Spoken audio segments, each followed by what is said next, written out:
Before dawn, on 31st August 1888, Mary Ann Nichols lay dying on a dark Whitechapel street while London slept behind locked doors.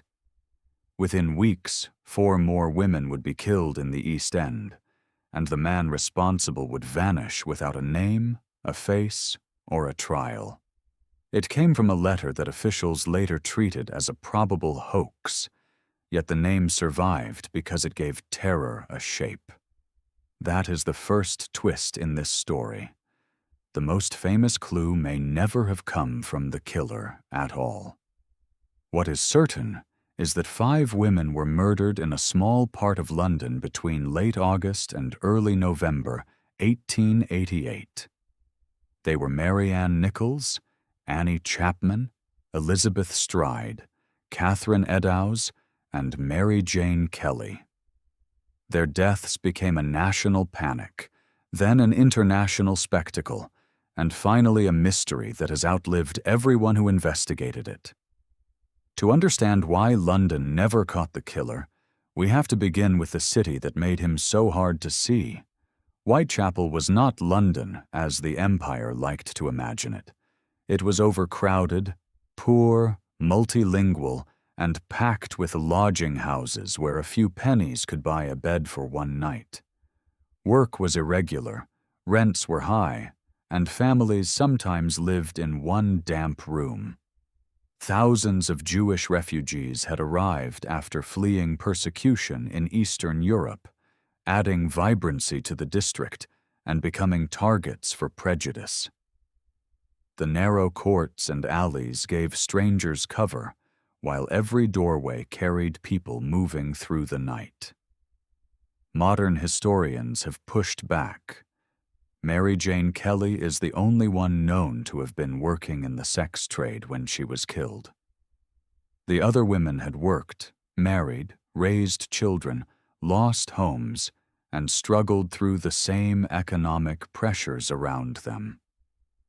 The killer chose a neighborhood already trained to be overlooked. Nichols was found in Bucks Row in the early hours of August 31st.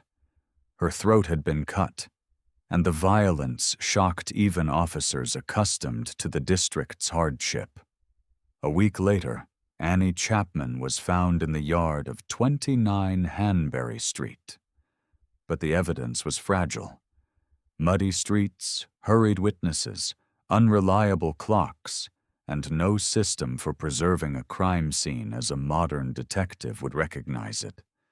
There were no fingerprints to compare, no DNA database, no cameras, and no secure method to identify a stranger from a fleeting glimpse. Police could ask who had been seen, but Whitechapel at night was full of men whose names were unknown to the people passing them. The investigation expanded, but each new question multiplied the possible answers. Then came the night that broke the case open and made it nearly impossible to contain. On September 30th, Elizabeth Stride was killed in Dutfield's yard. Her throat was cut, but the mutilation seen in other killings was absent, leading many investigators to suspect the attacker had been interrupted. Less than an hour later, Catherine Eddowes was murdered in Mitre Square, inside the jurisdiction of the City of London Police. The proximity in time and the similarity of the violence gave the public its most frightening possibility. One man had struck twice in one night. A blood-stained piece of Eddowes's apron was found in Goulston Street beneath writing on a wall. The message was erased before it could be photographed, partly because officials feared it might inflame anti-Semitic violence. London was not simply afraid of a murderer now, it was afraid of what the hunt could do to the people around him. In late September, the Central News Agency received a letter addressed to Dear Boss and signed Jack the Ripper. It boasted about future violence and used a theatrical voice made for headlines. The police published it, hoping someone might recognize the handwriting. Instead, The name spread through newspapers around the world and helped create a flood of copycat letters. The National Archives describes the Dear Boss letter as a hoax, one among hundreds of letters claiming to come from the Whitechapel murderer. Press coverage printed grisly detail, demanded arrests, and mocked the police whenever another lead failed.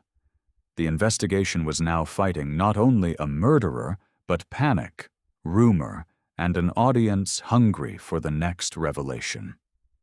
On November 9th, Mary Jane Kelly was murdered in her room at Miller's Court. Unlike the earlier victims, she was indoors, behind a door, in a cramped room investigators could finally examine at length. The scale of the violence was devastating, and it convinced many contemporaries that the killer had reached a terrible climax. But even this scene produced no proof of identity. Witnesses offered descriptions, yet descriptions from dim streets and frightened memories rarely agreed. After Kelly, the murders associated with the canonical five stopped. The end of the killings was not a solution. It was an absence. Officers did patrol the area, interview thousands of people, pursue suspects, and circulate information. Their failure was not simple indifference, though Victorian policing carried the prejudices of its time.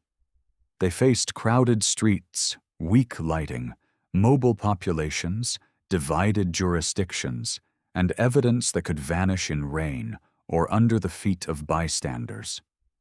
They also faced political pressure from a public that wanted certainty before certainty was possible. The city and metropolitan forces cooperated, but separate authority and procedure could slow a pursuit across their boundary. In a case with no reliable identification, suspicion became cheap, and proof became almost unreachable. The police never charged anyone because they never had evidence strong enough to carry into court. More than a century later, the absence of a conviction has become an industry of certainty. Books, television series, walking tours, museums, and online investigations repeatedly announce a final answer.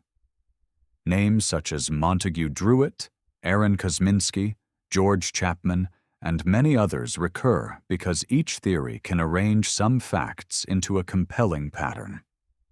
But a compelling pattern is not the same thing as a proven case. Claims based on handwriting, family rumor, disputed police memoranda, or degraded biological samples remain contested by historians and specialists. The surviving evidence cannot establish a single identity beyond reasonable doubt. That restraint is not a failure of imagination. It is the honest result of a 19th century investigation that never secured its decisive clue. Yet the best answer to who Jack the Ripper was may begin by asking what the name has hidden.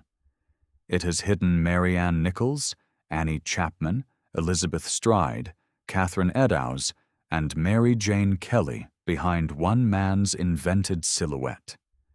Their lives were more than the worst nights of 1888, and their poverty was not evidence against their humanity. London never caught the killer because the evidence was thin. The streets were complex, the technology was limited, and rumor buried fact almost as fast as the police could collect it. But the case also survived because the unknown is commercially powerful, an empty space where every new theory can place a face. The honest ending is not a suspect's name. It is the boundary between what history can show and what it cannot. A killer walked through Whitechapel in 1888, murdered women whose names deserve to be remembered, and disappeared into a legend built partly from evidence and partly from noise.